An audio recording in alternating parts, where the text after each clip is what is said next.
Un Healthy y empezamos.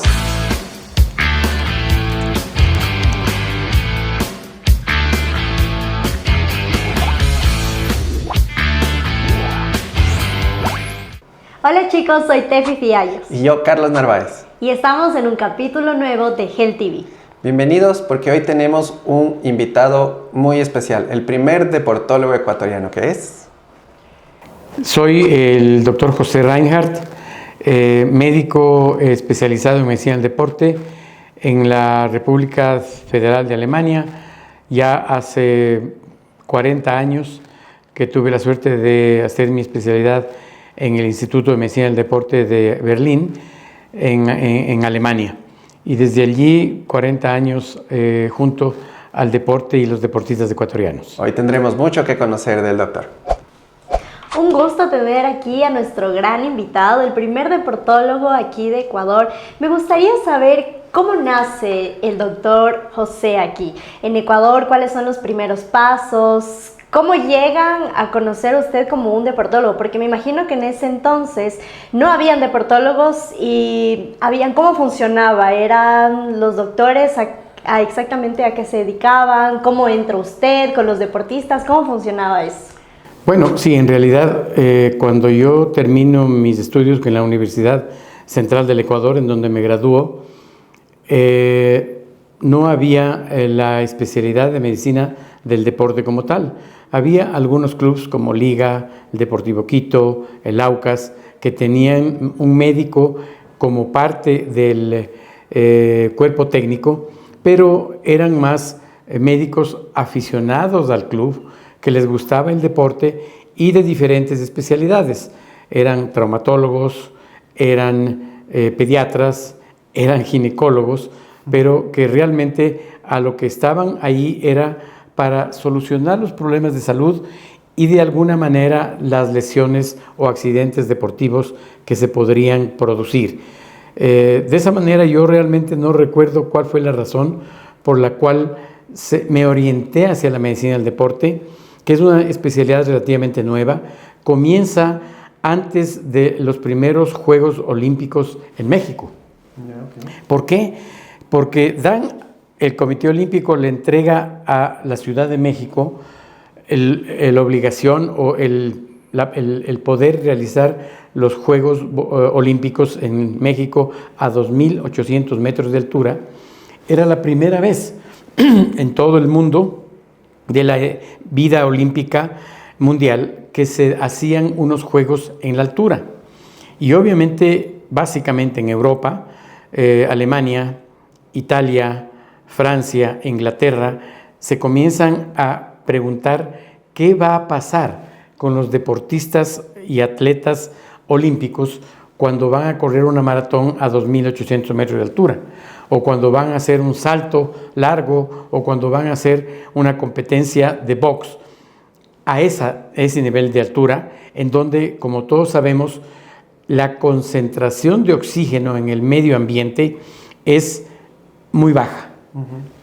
A medida que vamos subiendo a la altura, tenemos menos concentración de oxígeno en el aire por cada unidad de aire, lo que hace que ese aire enrarecido o empobrecido en oxígeno llegue a nuestro cuerpo y permita la llegada de oxígeno a los músculos, pero en menor cantidad. De ahí que la altura en sí no es un mito, es una realidad, y jugar o competir a 2.800 metros de altura disminuye a quienes no están adaptados entre un 12 a un 15%, lo cual hace que competitivamente los equipos que están en altura sea una competencia como de un hombre con una mujer. Y ese es el efecto que nosotros con toda certeza hemos logrado conseguir y ha permitido que específicamente en el fútbol nos estemos codeando con los equipos más importantes de Sudamérica y del mundo, con resultados realmente bastante aceptables, que no los teníamos antes, pero que obviamente, es claro decirlo, no es solamente la altura. debe asociarse a una buena aptitud técnica, a una buena capacidad de equipo cuando son actividades de conjunto para obtener los resultados. Entonces ahí me voy a adelantar un poco en la conversación y vamos a hablar de fútbol un poquito más adelante. Pero entonces, ¿por qué ahora, cómo se explica que si teníamos tan buenos resultados jugando en Quito con la selección, por qué ahora nos fuimos para Guayaquil? Usted, desde su punto de vista técnico, ¿qué nos convendría más? O sea, ya clasificamos. Eso es una situación muy interesante y en realidad hay que decirlo como fue, porque fui parte de esa decisión. En los años 60, los mejores deportistas, los mejores futbolistas, ¿dónde estaban? ¿En Quito o en Guayaquil? En Guayaquil. En Guayaquil, ¿no? Barcelona, Emelec, 9 de octubre, eran equipos internacionales. Entonces, ellos estaban adaptados a nivel del mar. Era absurdo tomar una decisión de traerles a competir en Quito porque la altura les iba a afectar. Es decir, era como hacernos un harakiri. Pero ¿qué pasa en los años 80? ¿Quién es campeón 3 veces nacional en fútbol? El Nacional. El Nacional. ¿De dónde es el Nacional? De Quito. Me está tomando la lección. Entonces, obviamente ya los mejores deportistas, los mejores futbolistas no estaban en Guayaquil, estaban en Quito. Y entonces había que tomar una decisión, y yo tendría que decirlo realmente, Luis Chiriboga toma la decisión a ser presidente de la Federación Ecuatoriana de Fútbol de traer los jugadores, el equipo a Quito, en donde, con decisión de la parte médica, del cual yo era parte, y de la parte técnica, se decide que efectivamente donde tendríamos que jugar era en la altura. Previo a eso, y realmente es interesante, con Carlos Cuello, presidente de la Federación Ecuatoriana de Fútbol, se decide por primera vez contratar a un técnico europeo para que venga a entrenar a la Selección Ecuatoriana de Fútbol. Dusan Draskovic. Y con él hay un cambio de mentalidad en donde da preponderancia a la parte de composición corporal de los deportistas y aptitudes atléticas, el más rápido, el más fuerte, el más resistente. Y entonces deja de ser un fútbol de bolaños, de polo, de esa sutileza, por así decirlo. De más talento, digamos. De más talento, a hacerse un fútbol mucho más atlético, como era el fútbol europeo. En el fútbol europeo lo que predomina es la parte atlética, a tal punto que, por ejemplo, en esa época nosotros corríamos de 6 a 8 kilómetros por cada partido de fútbol.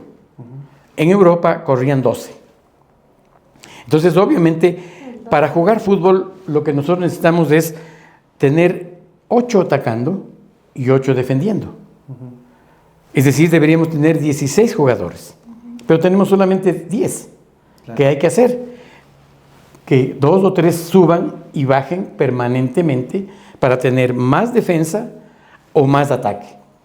Y los equipos totales, es lo que estamos viendo ahora, son los que predominan y comienzan a cambiar el fútbol como tal. Entonces, esa decisión se la tomó por esa razón, y hoy se está revirtiendo un poco porque no es del todo descabellado pensar que si 8 de los 11 vienen jugando en Europa a nivel del mar, posiblemente al venir a la altura están dando ventaja. Pero hay algo que no se está tomando en cuenta y que es la memoria biológica. Cuando yo ya aprendí a jugar a los 1800 metros de altura y he jugado durante gran parte de mi vida, porque los jugadores se hacen aquí, mi organismo aprendió cómo me voy a adaptar a esa altura, y el proceso de adaptación es mucho más rápido. Yo logro en apenas 48, 72 horas volver a adaptarme a lo que yo sabía, a la altura en que estaba jugando, en donde no solamente es el aspecto funcional cardiorrespiratorio y metabólico, sino también estoy jugando contra la resistencia al aire. Si he dicho que a la altura el aire es menos denso que en el nivel del mar, obviamente si yo pateo una bola, la fuerza que le pongo a nivel del mar tiene que ser mayor para que vaya 30 metros a la que pongo en la altura, porque la resistencia del aire es menor. Pero si yo vengo como argentino o como uruguayo o como brasileño a jugar acá, mi primera situación en contra es esa parte física, que yo quiero poner la pelota en el primer palo y se me va al segundo palo del arco. Y eso es lo que es más difícil de adaptarse. Por lo tanto, realmente, aun cuando quizás esa ventaja no sea la misma que había hace muchos años cuando nuestros deportistas jugaban acá, definitivamente traer a un equipo brasileño a que venga a jugar en la altura de Quito de la noche a la mañana, o sea, de un día para otro, les complica y les hace que su rendimiento definitivamente disminuya. Hay una cosa muy interesante en esto. Recuerda, había en el primer equipo que clasificó al Mundial jugadores de raza negra. Claro que sí. Había. Bastantes. ¿Pero de dónde? Como ahora. ¿Eran esmeraldeños o eran del Chota? Del Juncal. Ajá. ¿Y el Juncal a qué altura está? Me tomó la elección, 2300. 1800, 2000 metros. Entonces, fueron raza negra, individuos de raza negra que de Esmeraldas subieron al Juncal, se adaptaron a la altura y adaptaron a su organismo no solamente a hacer actividades de velocidad y de fuerza, sino de resistencia. Y eso hizo la diferencia, y hoy en realidad muchos de los deportistas que nosotros tenemos en general, especialmente para el fútbol, vienen de esa zona. Pero regresando a lo que había dicho, obviamente lo que estábamos hablando de México y la razón de la medicina del deporte, entonces comienza a hacerse una serie de investigaciones en Europa. ¿Qué va a pasar si es que yo llevo a correr una maratón en altura? Y comienzan a usar los Alpes para ver qué es lo que pasaba. Y entonces comienzan a revisar que si yo corría a una velocidad de 12 kilómetros por hora a nivel del mar, mi frecuencia cardíaca era 150 latidos, pero si lo hacía a 2800, ya mi frecuencia era 165. Entonces, se comienza a ver cuáles son las adaptaciones que deben tener los deportistas para poder participar en la altura. Y es ahí donde los médicos de Europa se comienzan a reunir y nace la medicina del deporte. O sea, la medicina del deporte es realmente una especialidad muy nueva, que en la época en que yo la estudié tenía apenas 20 años, hoy ya tiene 60, ha cambiado mucho, la técnica ha mejorado muchísimo. No hacemos el cálculo ahí de cuántos años. No, por favor, no. Pero ¿qué es lo importante? Lo importante es que la medicina del deporte es en donde yo puedo probar muchas cosas fisiológicas o de suplementación, que es como la Fórmula 1 de los autos, en donde yo pruebo los frenos, pruebo los embragues, o sea, hago todas las modificaciones de los vehículos que al ser adecuadas pasan al uso de la Mercedes, de la Porsche, de la BM, como autos normales. Así nació los frenos de disco, así nacieron cierto tipo de enfriamiento del motor. Bueno, una serie de cosas que se van dando cambio porque nosotros no manejamos de enfermos. En medicina del deporte manejamos personas sanas y de alto rendimiento. Pero también lesionadas. No, obviamente las lesiones también. Y hoy al momento en el mundo el ejercicio físico y la nutrición es tan importante que está rebasando los efectos benéficos de estas dos actividades a los fármacos. Yo puedo tratar la hipertensión arterial sin necesidad de fármacos, utilizando el ejercicio físico para producir una vasodilatación que disminuye la resistencia. Y una buena alimentación. Y obviamente acompañado de una buena alimentación, ¿no es cierto? Y la frecuencia cardíaca igual, es decir, uso un beta bloqueante para controlar la presión arterial, que lo que hace es bajar la frecuencia cardíaca de 80 a 60, pero lo mismo lo puedo hacer durante la actividad física. Sí. Jefferson y Richard tienen frecuencias por debajo de 40 latidos por minuto. Justo, sin tomar quería hacer esta sustancias. Pregunta porque, por ejemplo, hay muchas personas que nos están viendo que recién están empezando en este mundo del deporte, independientemente si sean corredores, ciclistas. Y por ejemplo, yo les digo, entreno también a chicos y les digo, es importante que vayan al deportólogo, porque desde ahí se empieza todo. Se empieza a ver cómo ustedes están, su corazoncito, sus zonas, cómo van sus entrenamientos, etc. Entonces, claro, las personas, y fue justo lo que dijo Carlitos, las personas a veces piensan que ir a un deportólogo es porque estoy lesionado, o porque, ay, sí, siento un dolor aquí en el pecho, me voy a hacer una prueba de esfuerzo y ese tipo de cosas. Entonces, me gustaría que nosotros demos un mensaje a estas personas que nos están viendo de crear la importancia de asistir y cada cuánto, por ejemplo, porque dicen, bueno, sí, tal vez una vez a los 5 años, o qué será, que tengo que venir una vez al mes, o cómo funciona más o menos eso, para que seamos conscientes en el deporte. El primer objetivo, ya lo dije, de la medicina del deporte es la prevención. Entonces, si yo tengo mi cuerpo que está sano, aparentemente, y voy a hacer una media maratón, una 10K, una maratón, o actividades de ciclismo, montaña, cualquier actividad que yo tenga que hacer, lo primero que debo estar seguro es que mi cuerpo está sano, que mi cuerpo está en condiciones de hacer el esfuerzo que le voy a someter sin riesgo. Haciendo una comparación, si yo me voy a ir a la costa con mi vehículo, lo lógico es que por lo menos les lleve a la mecánica para que me chequen todos los frenos, el embrague, la presión de las llantas, que todo esté bien y poder irme tranquilo, sin riesgo a que en el camino me quede con el carro varado. Entonces, o que deje de funcionar. O que deje de funcionar. Ese es el primer paso que nosotros hacemos en la medicina del deporte, que se llama una certificación de idoneidad deportiva. ¿Qué quiere decir? Que yo estoy apto, sin limitaciones, para poder hacer actividad física. Si estamos hablando de deportistas jóvenes, pensemos que muchísimos deportistas pasan de los 40, 50 años y están haciendo maratones.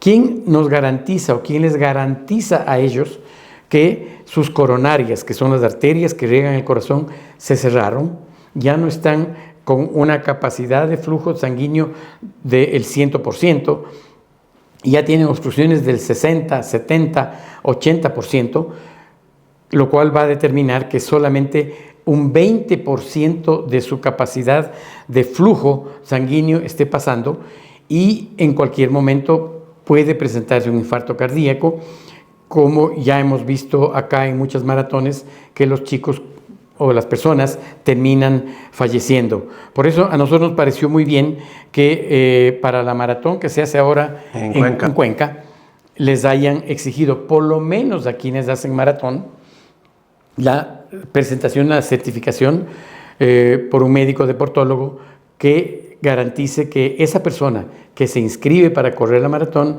esté idónea, que esté apta para correr esa maratón sin ningún riesgo. ¿Y cómo hacemos eso? Igual como chequeas un auto.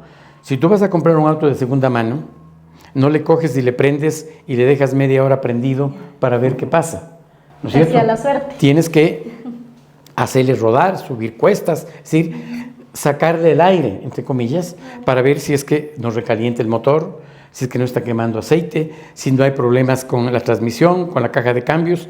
Y eso es lo mismo que hacemos en el laboratorio de medicina del deporte cuando evaluamos a un deportista, sea de alto rendimiento, sea un deportista que hace el deporte por salud o simplemente por bienestar. Entonces, eso es fundamental de saberlo. Y dirás, pero no solamente es el corazón, sí, no solamente es el corazón. Muchos deportistas comienzan a tener problemas sobre tobillos, comienzan a tener problemas sobre rodilla, comienzan a tener problemas sobre cadera, sobre columna.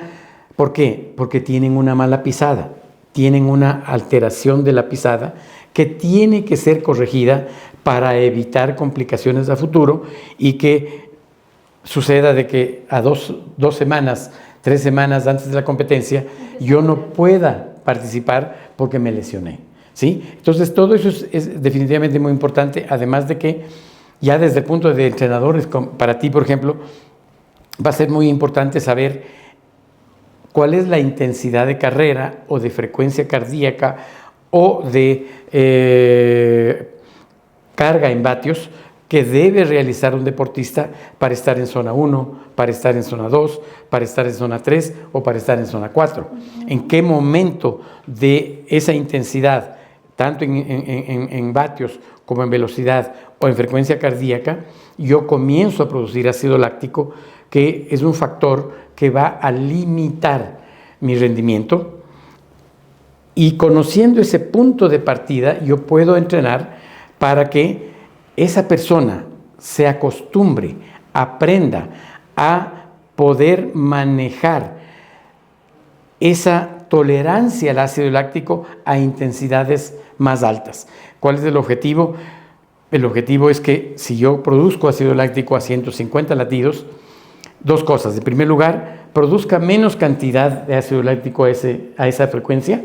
Y segundo, el umbral no esté a 150, sino a 160. Entonces, mi ritmo de competencia ya no va a ser 150 latidos, sino 160. ¿Qué pasa cuando yo dejo de consumir carbohidratos por falta de oxígeno? 2 cosas. Uno, que ya no lo utilizo en forma adecuada, con oxígeno. Y energéticamente, en cada gramo de carbohidrato, en lugar de producir 32 unidades de ATP, que es como el dólar con el cual yo puedo hacer que los músculos trabajen, comienzo a producir 4. Es decir, mi reserva de carbohidratos, que duraría 1 hora y media, si es que yo lo hago trabajar en condiciones anaeróbicas, en 30 minutos se va a acabar. Entonces, ¿qué tengo que hacer? O bajar la intensidad, o durante la actividad ir tanqueando el vehículo con suplementos que contengan carbohidratos, que contengan electrolitos y obviamente estén acompañados de una adecuada cantidad de agua, porque cuando yo estoy entrenándome o compitiendo, estoy perdiendo agua, me estoy deshidratando, estoy perdiendo electrolitos y me estoy quedando sin gasolina. Mis carbohidratos están disminuyendo. Entonces, ese equilibrio es el que deberíamos nosotros mantener y es ese conocimiento lo que los entrenadores de cualquier nivel que sea deberían estar en capacidad de comprender para poder utilizarlo con sus deportistas, por un lado, y por otro lado, para poder mejorar en menos tiempo, con menos desgaste, el nivel de competitivo, o sea, el ritmo de competencia que tiene un deportista. Por lo tanto, si es que el entrenador o el deportista, el uno no le pide al deportista y el otro no le exige a su entrenador tener estas valoraciones, tener estas evaluaciones, tener estos datos, es como querer romper una piñata con los ojos cerrados. No sabes qué hacer. Tú como entrenadora, ¿cómo vas a conocer? Porque sí, hay fórmulas que te dicen, no, al 80% estás ya pasando a producir energía anaeróbica. Pero eso es en un 10% de los casos. Claro, no es en todos los casos. Por eso lo ideal es que las personas... yo sí digo, todo esto es una inversión, porque a la larga podemos tener las consecuencias. Entonces, invertir en este tipo de pruebas, de exámenes, porque para nosotros entrenadores es mucho mejor trabajar con todos estos... estas métricas, estas digamos. métricas que nos dan, exacto, porque una cosa es decir, sí, Carlitos, bueno, yo te entreno así, y claro, me voy a la teoría, me voy a lo general, pero tal vez yo te esté haciendo un daño, o tal vez y no te hago un daño, pero no estás llegando al rendimiento que podrías, exacto, claro, a lo máximo que podrías dar. Entonces, por eso es muy importante que se hagan estos exámenes, para que nosotros como entrenadores también sepamos sacar lo mejor de ustedes y obviamente no lesionarles en el proceso. Claro, exactamente. Y uno como deportista tener esa conciencia, ¿no? O sea, total, si estoy empezando, si ya empecé, pero estoy a tiempo de hacerme una prueba, o tener estos indicadores muchísimo mejor, ¿no? ¿Sabían ustedes que un carro de Fórmula 1 no tiene velocímetro? Tú no estás viendo si estás a 250 o 300 kilómetros por hora. Estás viendo las revoluciones por minuto. Si estás yendo a 10.000 revoluciones, a 12.000, a 15.000, y esas revoluciones son las que te limitan. ¿Cuál es el tacómetro del organismo? El corazón, la frecuencia cardíaca. Entonces, tú tienes que saber que no es lo mismo entrenar a un niño, a un joven de 20 años, que entrenar a un adulto de 60. ¿Por qué? Porque como el corazón se va envejeciendo, la cantidad de sangre y oxígeno que le llega a ese corazón viejo no es la misma que a un joven. Entonces, mientras que el joven puede, con 20 años, llegar a frecuencias de 200 latidos, un hombre de 60 no debería pasar de 160 latidos. Es que llevo a 200 ya es. Doctor, pero aquí, ¿cómo hacer para llegar a los 60 con un corazón joven? Buena pregunta. Obviamente, el corazón es un músculo. Y al ser un músculo se hipertrofia, se agranda como cualquier músculo del cuerpo. Obviamente hay dos tipos de crecimiento del corazón. Un crecimiento patológico de enfermedad, que es cuando tienes hipertensión, en donde el corazón trata de vencer una resistencia de la presión alta y entonces se hace grande, pero con engrosamiento del músculo, no de la cavidad. Pero cuando tú haces una resistencia de volumen, como lo haces cuando entrenas, en donde no es presión, sino volumen, o sea, que tu corazón se llena más de sangre, eso te hace una hipertrofia cardíaca, pero con paredes no muy gruesas, sino con volumen. Es decir, en lugar de que el corazón se llene con 60 mililitros de sangre, se llena con 120. ¿Qué significa esto? Que si es que debes circular 5 litros de sangre por minuto, tienes que, al tener 100 latidos, quiere decir que tu corazón está botando 50 mililitros por cada latido. Es un corazón chiquito. Pero si tienes 50 latidos, cada vez que late, bota 100 latidos. Es un corazón entrenado, es un corazón grande.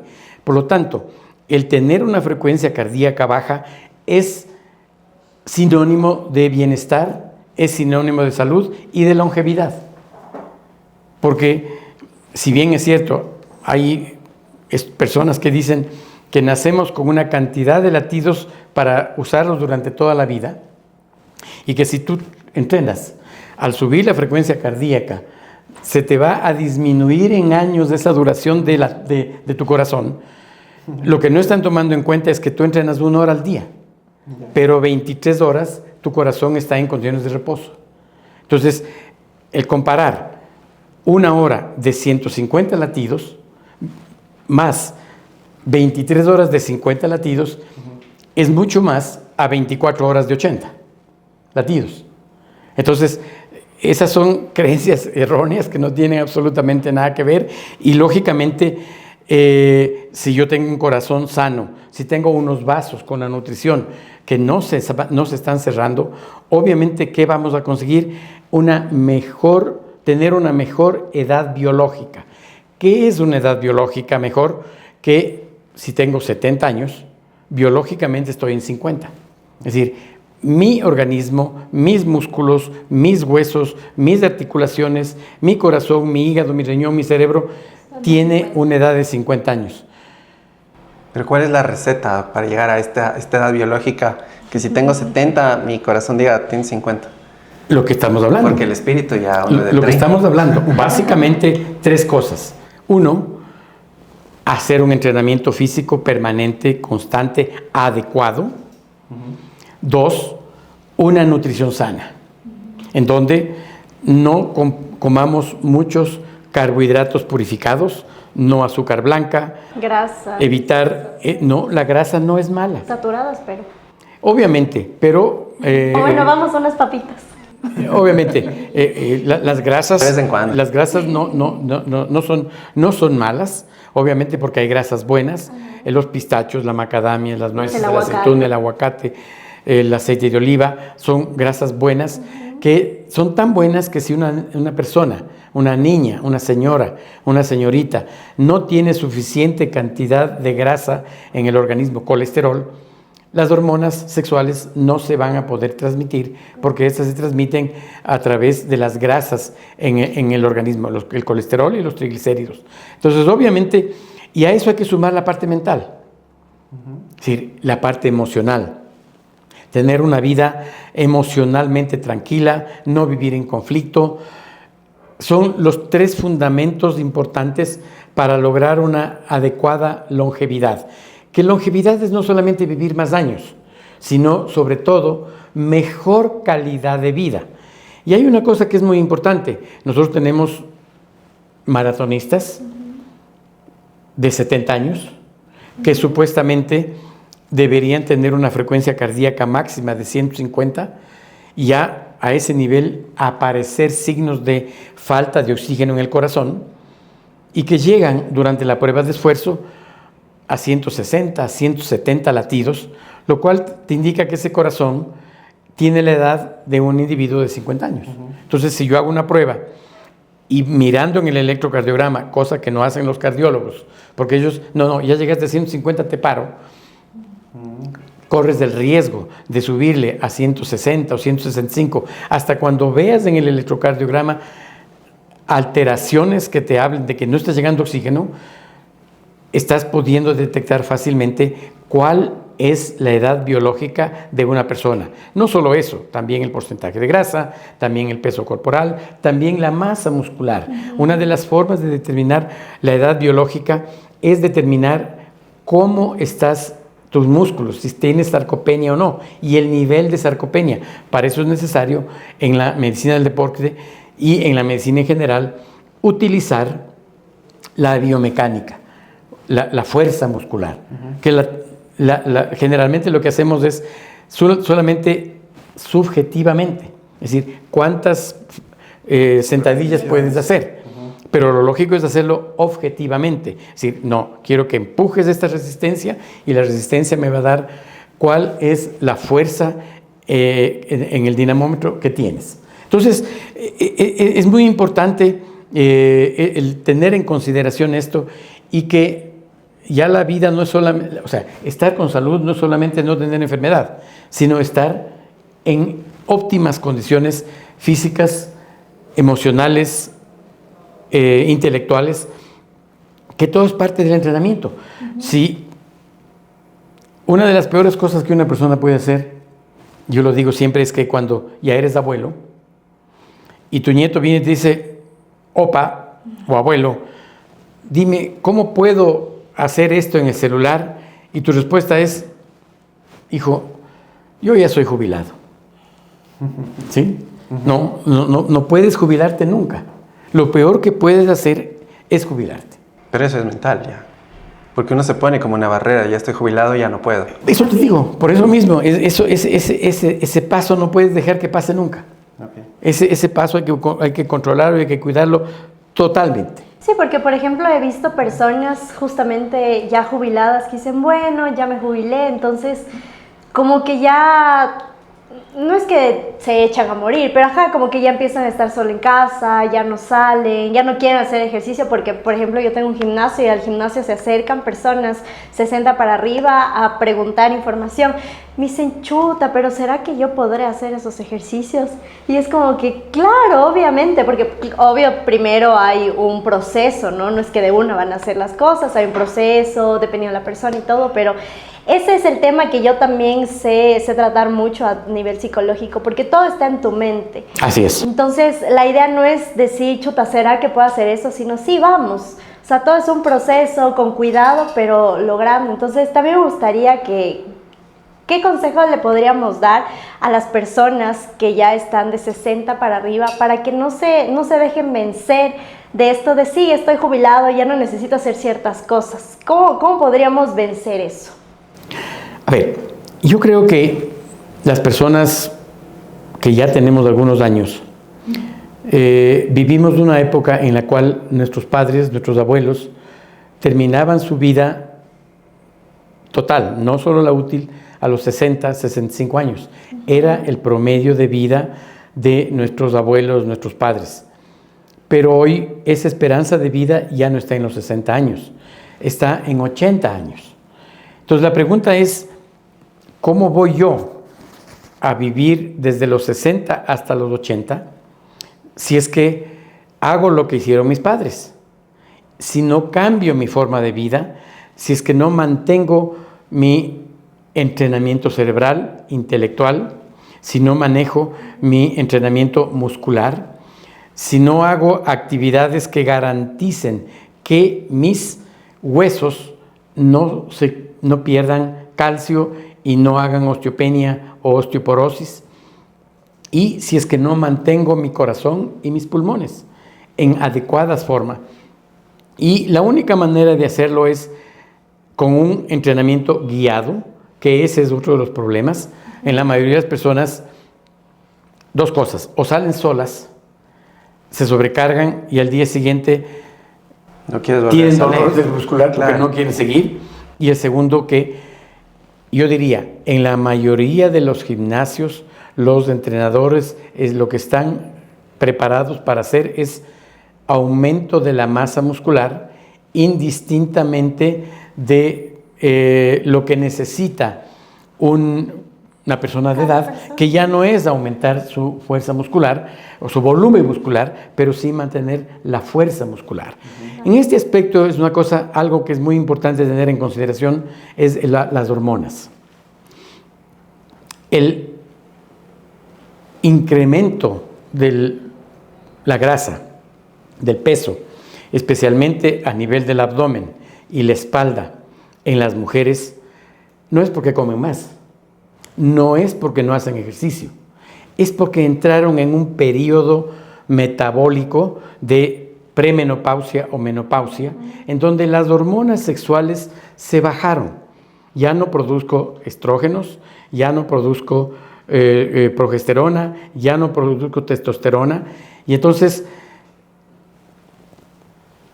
esa falta de esas hormonas hace que mi cuerpo se transforme como el cuerpo de una niña de 8 o 10 años, recto. Perdí mi capacidad de tener formas como una dama, que es lo que pasa con las niñas cuando comienzan a menstruar. Dejan de estar rectas y comienzan a tener formas, ¿no es cierto? Esto desgraciadamente vuelve a aparecer después de los 40, 45 años, porque mis hormonas comenzaron a desaparecer. Y en los varones pasa lo mismo, ¿sí? Vienen muchos pacientes a mi consultorio que me dicen: doctor, mira, estoy haciendo exactamente lo mismo que hacía, aumenté la cantidad de proteína que estoy tomando, estoy entrenando más fuerte y no subo de masa muscular, estoy perdiendo la masa muscular. ¿Qué crees que es lo que pasa? ¿Por qué se produce eso? Por las hormonas, exactamente. ¿Cuál? Todo baja, la testosterona. Exactamente. Los hombres perdemos testosterona y esa es la razón de la andropausia, ¿sí? Y no solamente perdemos la capacidad de desarrollar músculos, sino también nuestra libido disminuye, igual que pasa con las señoras. Pero ¿qué es lo que está pasando ahora? Que hay nuevas parejas que están iniciando por encima de los 50. Y sí, porque ahora las mamás son a los 40. Ajá. Sí, no, y obviamente, ¿qué es lo que sucede? Ya se te van tus hijos de la casa, el famoso cuento del nido vacío, ¿no es cierto? Y regresas a ver a tu pareja y dices: ¿y yo qué hago con este? A ver, ¿cómo ha sido? Recién A me ver, doy ahora sí, cuenta. veámonos. ¿Con quién me casé? Entonces, obviamente, Claro. eso está cambiando. Sí. Y existe un enorme, yo creo que son mucho más alto el porcentaje de mujeres que van al gimnasio, no sé tú que tienes tu gimnasio, que los varones. Porque ellas tienen otro objetivo. Y quizás, en tu caso, yo les recomendaría, especialmente si tienen más de 45 años, ¿cómo están tus hormonas sexuales? El problema es que, en general, los médicos valoramos esos, tomamos esos valores en sangre. Y eso, tomar valores en sangre, es como que si tú tuvieras una empresa de leche y vas a distribuir los litros de leche, ¿dónde? En las tiendas, que es de donde se van a vender. Pero para saber si es que las tiendas están aperadas, es decir, si es que hay leche o si hay hormona en los tejidos cerebral, hígado, muscular, intestino, todos, mides la cantidad de leche que están transportando los camiones. No te da un dato real. ¿Qué es lo que tienes que hacer? Medir en tejido cómo están esos valores. Es otro valor, claro. ¿Sí? Y por eso es necesario medirlos en saliva. Tomas la muestra de saliva. Desgraciadamente el estudio no hay todavía acá en el Ecuador. Tenemos que mandar a los Estados Unidos para que lo hagan. Perdón, yo iba a decir en dónde. Pero obviamente con el doctor Reija. es la única manera, porque antes sí, tenías tu menopausia a los 45, Claro. vivías hasta los 60, ya, ok, no hacías nada. Pero ibas a vivir hasta los 80. Y entonces, no es, señora, así mismo es, aguántese nomás, eso es fisiológico. No, las mujeres y los varones debemos tener una alternativa. Claro. Para que nuestros músculos sigan, porque no es solamente cuestión de estética, que si tú pierdes la masa muscular y tú lo sabes, las posibilidades de caerte son mayores. Sí, Y lesionar. si te caes, se te rompen los huesos. Exacto. ¿No es cierto? Entonces, no es cuestión de que, señora, usted está con osteopenia y osteoporosis, se va a romper el hueso. El hueso se rompe aún sin osteopenia, sin osteoporosis, porque los niños estrés se también. caen. Obviamente, hay también por estrés, ¿no es cierto? Pero obviamente la situación no es solamente mejorar la osteopenia y la osteoporosis, sino mejorar la masa muscular. Mantener ese músculo funcionando con fuerza, activo. ¿Para qué? Para que no suceda lo que está sucediendo ahora, de que tenemos personas, iba a decir una cosa que no debía haber dicho, de 60 años, jóvenes de 60 años, que se caen y que tenemos que hacerles una prótesis de cadera porque se rompió la cabeza del fémur. Entonces, en todas esas cosas tenemos que pensar ahora, y como te digo, el tener la posibilidad de valorar en tejido la concentración hormonal, tanto en hombres como en mujeres, a lo cual se suma, por supuesto, el cortisol. Porque el cortisol es otra cosa fundamental que si se altera, es parte de la razón por la cual comienzas a aumentar la cantidad de azúcar en sangre, azúcar que termina transformándose en grasa. Claro, a veces las personas dicen, Tefi, es que yo no bajo, bueno, obviamente hay varios factores, pero a veces es que tengo esta panza, no sé qué, me estoy alimentando bien, no sé cómo, pero ¿cómo estás durmiendo, por ejemplo? Por ¿Tu supuesto. calidad de sueño es buena? Por supuesto. ¿Cuánto tiempo estás en computadora, en este tipo de cosas, sentado? ¿Cómo está tu El tema del estrés. El tema del Por supuesto. exacto, el tema del cortisol, o sea, ¿cómo estás descansando? Porque es muy importante y aunque no lo crean, ese tema nos aumenta la grasa. Entonces, a veces también va por ahí, por eso es muy importante siempre ir a personas que nos puedan ver esto para ver desde dónde está la falla, por así. Exactamente. Y el otro punto es la tiroides. Sí, también. En mi época, la falla de la tiroides era exclusivamente por un hipotiroidismo, por falta de yodo en la alimentación. Y tenías las señoras con coto, especialmente en las regiones indígenas, en donde era muy frecuente. Pero hoy hay un autosabotaje del organismo hacia la tiroides.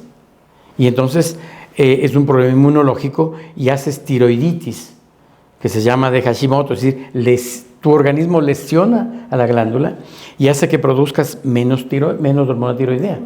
Y la hormona tiroidea es la que te da vida, es la que te mantiene despierto, es la que hace que todo el resto del organismo funcione adecuadamente. Claro, que tengas ánimo en hacer las actividades. Que tu metabolismo se mantenga adecuadamente, que metabólicamente estés consumiendo la cantidad de energía, de calorías que debes consumir. Si tienes una baja de la función tiroidea, vas a disminuir la cantidad de oxígeno que consumes en el metabolismo basal, y eso va a significar 200, 300 calorías al día.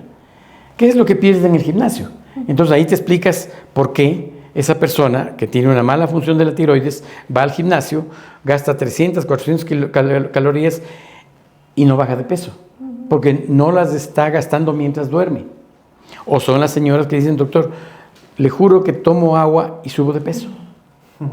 ¿Por qué? Porque cada día están utilizando menos calorías de lo que deberían, y dietas de 1200 calorías, 1000 calorías, no les sirven absolutamente de nada. Por lo tanto, es necesario recordar en este proceso del sobrepeso y obesidad, que es una de las enfermedades del siglo, porque me parece que ahorita, si no me equivoco, estamos en el 35 o 40% de personas con obesidad y sobrepeso. Es altísimo. Es muy alto, ¿no es cierto? Y que se debe a todo este tipo de situaciones. Entonces, tipo de situaciones. No solamente debemos valorar nuestro sistema hormonal femenino y masculino, sino también cómo está funcionando la tiroides. Y nosotros en Medicina del Deporte tenemos una alternativa, que es la determinación del RMR, Rest Metabolic Rate, o sea, la cantidad de calorías que tú consumes mientras duermes, al reposo, ¿no es cierto? ¿Qué haces? Usas una máscara que te mide la cantidad de oxígeno que estás consumiendo por minuto, y si es que este está bajo, lo mínimo debe ser de 3 en oxígeno, de 3.5 mililitros de oxígeno por kilogramo de peso.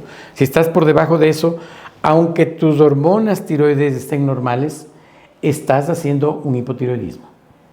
Porque en sangre solo te mide un número, pero no te mide una realidad, como te lo hace la determinación del oxígeno directo en condiciones de reposo. Y entonces, si ya tienes bajo, lo que hay que hacer es suplementar con hormona tiroidea, que tiene también otro problema, y es que generalmente lo que damos es T4, pero la T4 no es la que funciona como hormona tiroidea. Necesita transformarse en T3.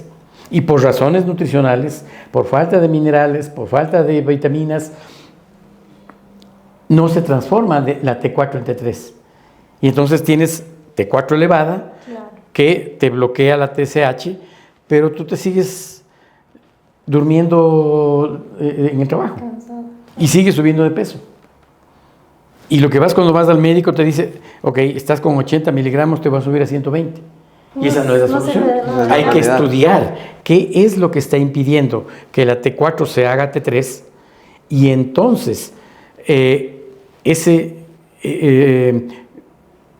dar lo que le está haciendo falta desde el punto de vista nutricional para que ese cambio se pueda dar. O la otra alternativa, usar directamente T3 en lugar de T4. Qué interesante. ¿Viste? Entonces sí, realmente una cátedra. Esas son las cosas que te hacen. En la medicina general todavía no están usando eso. Nosotros en la medicina del deporte ya estamos un paso adelante, porque muchos de nuestros deportistas vienen con nosotros porque quieren mejorar su tiempo. Sí, normalmente son esos. Les evalúas y ves que físicamente están bien, pero tienen 10, 12, 15 kilos de sobrepeso. El problema no es entrenar más, y eso deben saber los entrenadores. La solución es bajar ese peso. Entonces, sin entrenar más, con el mismo VO2, bajando de peso, yo voy a subir 6, 8, 10 mililitros de oxígeno por kilogramo de peso, y mi rendimiento va a ser mejor. Y por eso es que nosotros en Medicina del Deporte nos vemos abocados a eso, porque nuestros pacientes dicen, doctor, quiero bajar de 4 horas la maratón, quiero hacer 3:50 o 3:40. Claro, la solución es, no, vamos a entrenar más, te vamos a sacar más del aire. No, porque hasta puede provocar una lesión. Exactamente. Entonces la solución es ver la composición corporal. ¿Cuánto de sobrepeso tiene? Y obviamente no solamente pensar en el peso como tal, sino también cuánto de ese peso es grasa cuánto de ese tiempo es músculo, de ese peso es músculo, y obviamente huesos y agua. Y entonces sí, saber que lo que tengo que hacer es disminuir la grasa, y no solamente eso, sino saber dónde está esa grasa. Está en los brazos, está en el pecho, está en la espalda, está en las piernas, está en el abdomen, y ya ahí utilizar el gimnasio para hacer entrenamientos que nos ayuden a disminuir la grasa que se encuentra localizada. Obviamente, también podemos hacer una lipoescultura. De una vez. Doctor, usted hace un momento nos hablaba de Jefferson Pérez, mencionó a Richard Carapaz. Nosotros sabemos que usted estuvo en Atlanta 96 en el equipo olímpico, acompañando al equipo olímpico. ¿Cómo vivió usted esa primera medalla para el Ecuador? Bueno, en realidad fue tan emocionante, tan traumatizante, podría decir, que en mi mente en aquel momento yo suponía que Ecuador no iba a ganar una medalla de oro nunca más. Me equivoqué. Y entonces dije, no, ya se logró, no tiene sentido que yo siga aquí. Pero la vida me premió y me trajo en la época de la pandemia, por razones de dificultad de movilización de los ciclistas que teníamos en esa época, Richard y Jonathan. Ineos nos buscó, nos llamó, nos contrató para que hiciéramos las evaluaciones de los deportistas de acá en Ecuador sin necesidad de ir a Inglaterra. Y tuve la suerte de conocer a Richard, conocer a Jonathan, trabajar con los dos. Y a la larga, años después, tuve la suerte de estar también, personalmente en Japón, porque yo ya no era médico del Comité Olímpico, pero siendo parte indirecta, por lo menos, de la medalla de Richard en Japón. En lo de Jefferson también fue algo así. Nosotros, ¿te acuerdas que te decía que habíamos hecho centros de medicina del deporte en varias partes? Uno de esos centros fue en Cuenca. Y en Cuenca estaba Jefferson. Yo habíamos trabajado con los médicos, habíamos trabajado ya en esa época con el lactato, y comenzó él, porque realmente él fue el que hizo el trabajo directamente con Jefferson, controlando los entrenamientos mediante la determinación del lactato en base a lo que nosotros habíamos aprendido. Yo tuve la suerte, esta es una historia también muy interesante. La determinación del lactato era un secreto top secret de los países en esa época que estaban tras de la cortina de hierro, entre esos la DDR, la República Democrática Alemana, que tenía posesionada el 50% de Berlín. La mitad era de la DDR, y el otro 50% de Berlín lo dividían entre los franceses, los ingleses y los americanos. Entonces, no sabíamos por qué era el éxito del deporte tras la cortina de hierro. Hasta justamente cuando yo estuve en Alemania, en el año 76, 77, este médico, Alois Mader, se escapa de Alemania Oriental. Pasa la frontera, ¿no? Y por suerte llega al instituto donde yo estaba. Estuvo solo 2 días, por obvias razones. Tenías ahí la SS y le sacaron lo más rápido que pudieron. Y él fue a trabajar en el Instituto de Deportes de Colonia. Pero hicimos una relación porque yo vivía en el instituto y él estaba en el instituto, lo cual hizo que años más tarde él venga a visitarnos en Ecuador y nos pase aquí una semana dándonos información sobre cómo utilizar el lactato para el entrenamiento deportivo. Y yo diría, uno de los primeros beneficiados de esos conocimientos a través del médico, que qué pena, no recuerdo en este momento el nombre de él, pero tuvo un cáncer y no logró vivir el éxito de Jefferson, porque murió. Pero claro, todos estos conocimientos eran totalmente nuevos y nos sirvieron a nosotros muchísimo para que junto con el compañero que te comento logremos obtener el beneficio que obtuvimos con Jefferson. Entonces, ¿qué te debo decir? Yo no estuve en el entrenamiento de Jefferson directamente, sino estuvo este médico que era del Centro de Medicina del Deporte de la SOAI de Cuenca.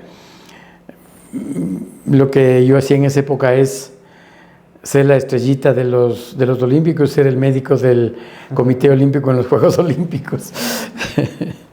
Pero emocionantísimo estar en el estadio. Por supuesto, claro.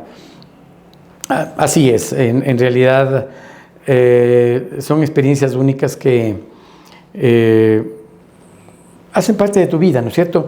Aunque, ¿qué es lo importante? Alguna vez, hace pocos meses, en un curso me dijeron que ¿cuál es el problema de nosotros los personas mayores? Que hacemos lo que estamos haciendo ahorita.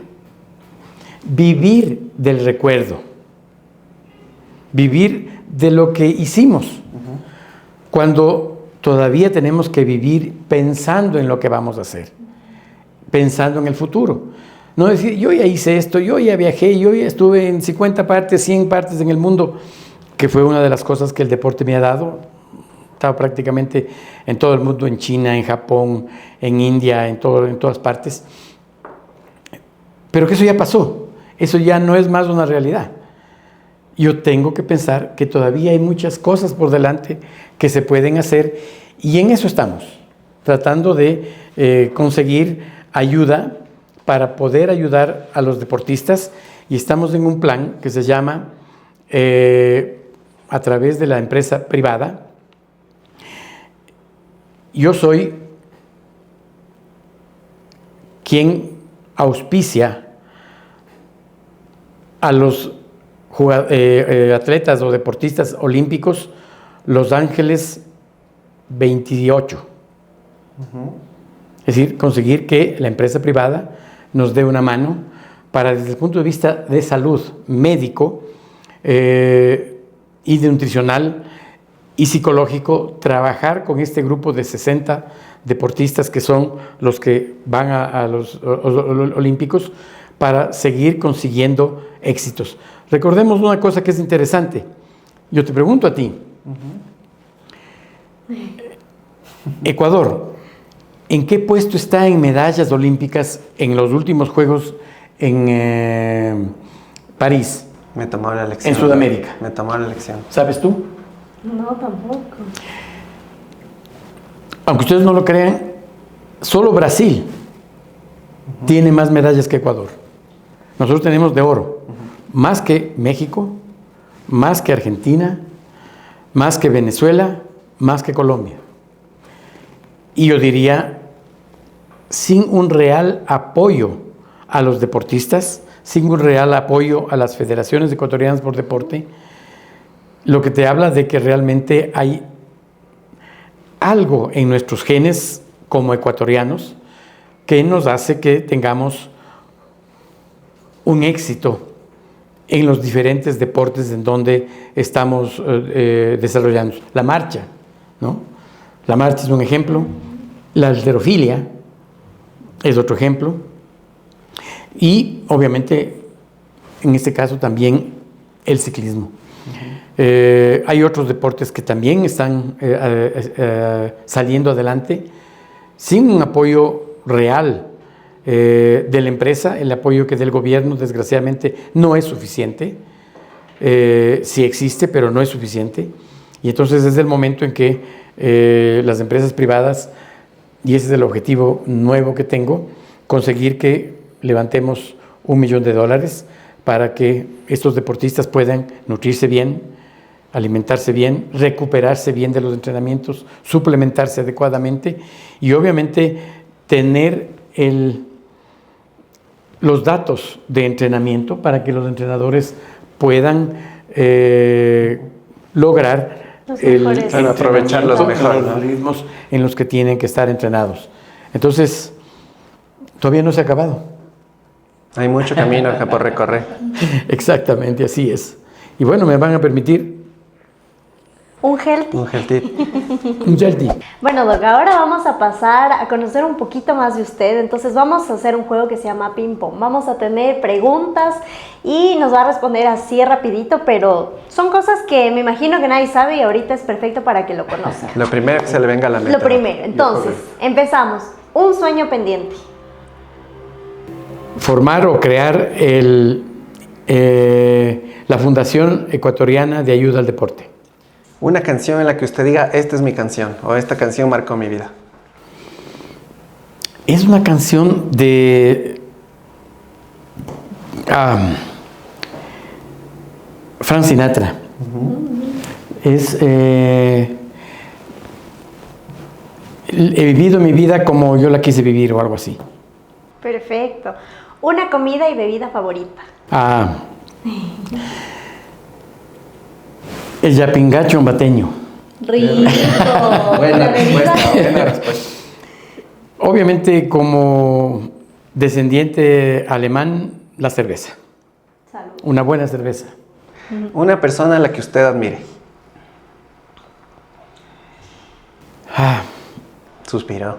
Sí, difícil decirlo, pero realmente es muy difícil escoger, pero si es que hay alguien que marcó mi vida, yo diría un tío mío, hermano de mi madre, que era abogado y digamos, fue una parte muy importante en mi vida, sobre todo en la infancia.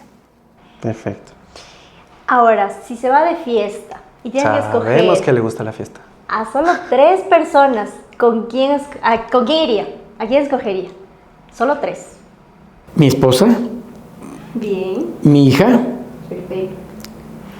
y ahí me quedó complicado porque sí me gustaría que estén los 2 varones hijos que tengo también. Bueno, al uno Solo que está uno. aquí porque el otro está en Alemania, así es que no tengo que saber. Bueno, se zafó. Doctor, si usted tuviera la máquina del tiempo y tiene la oportunidad de conversar, regresar en el tiempo y conversar con alguien, ¿con quién lo haría? Tener una charla con alguien así, súper importante. Esa máquina del tiempo es terrible.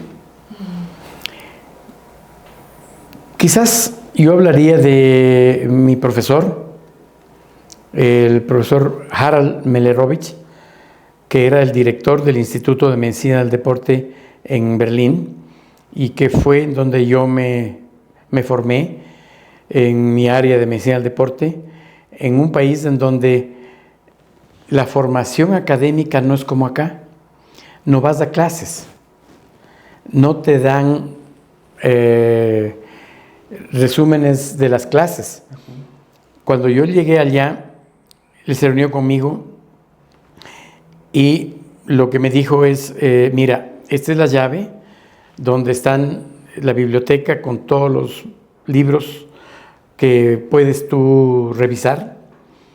Fui y era una biblioteca enorme y me daba un día a la semana de 30 minutos para que yo lleve las inquietudes que tenía. Yo diría que el 100% de las respuestas siempre fue, ¿y leíste a esta persona en este libro? La primera vez que fui, tenía la cita a las 2 de la tarde. Llegué a las 2:03 y me dijo, José, du bist später, llegaste tarde. Ven la próxima semana. A seguir leyendo. Y estaba tomando café. Es decir, eso fue muy importante porque me enseñó que la puntualidad es parte fundamental de nuestras vidas. Así sea un minuto. Perfecto. Totalmente. Vamos a la siguiente. ¿A qué le tiene miedo? Yo creo que tendría miedo, aunque yo no sé si es que es a tener una muerte lenta. Es decir, con una enfermedad crónica, un cáncer. No, creo que cuando me toque morir esperaría que sea sin sufrimiento y rápido. muy rápido. Doctor, para usted, ¿quién es la mujer más linda del país? ¿Del país? Ah. Y hemos puesto a pensar, doctor. Sí, difícil, difícil. Obviamente es una respuesta muy complicada y que creo que debo salirme por la tangente. Mi madre. Para mí mi madre fue la mujer más linda del mundo, mía, Perfecto. de mi vida. 3 cosas que no le pueden faltar en su vida. Amor, cuidado, comprensión. Y ternura. Por supuesto, también. Y tú eres muy tierna. Gracias. Doctor Reija, queremos agradecerle por habernos compartido este tiempo, por las enseñanzas que nos ha dado, los datos que nos ha dado. Y bueno, nada, gracias Tefi también por acompañarnos. Gracias Carlitos, gracias Doc, la verdad que nos ha nutrido, lleno de información, muchísimas gracias, le dejaremos aquí el contacto del Doc para que vengan a hacerse sus exámenes preventivos, por favor, es importante. Gracias Tefi por la invitación, te agradezco muchísimo, en realidad me has acompañado estupendamente bien en esta entrevista y a ti también Carlitos y obviamente a YELT y a YEL TV que me dan esta oportunidad de recordar algunas cosas de mi vida, de compartir con ustedes momentos importantes de ella y obviamente quedar siempre a su disposición para cualquier otra oportunidad. Les agradezco mucho. Mil gracias. Gracias. Gracias.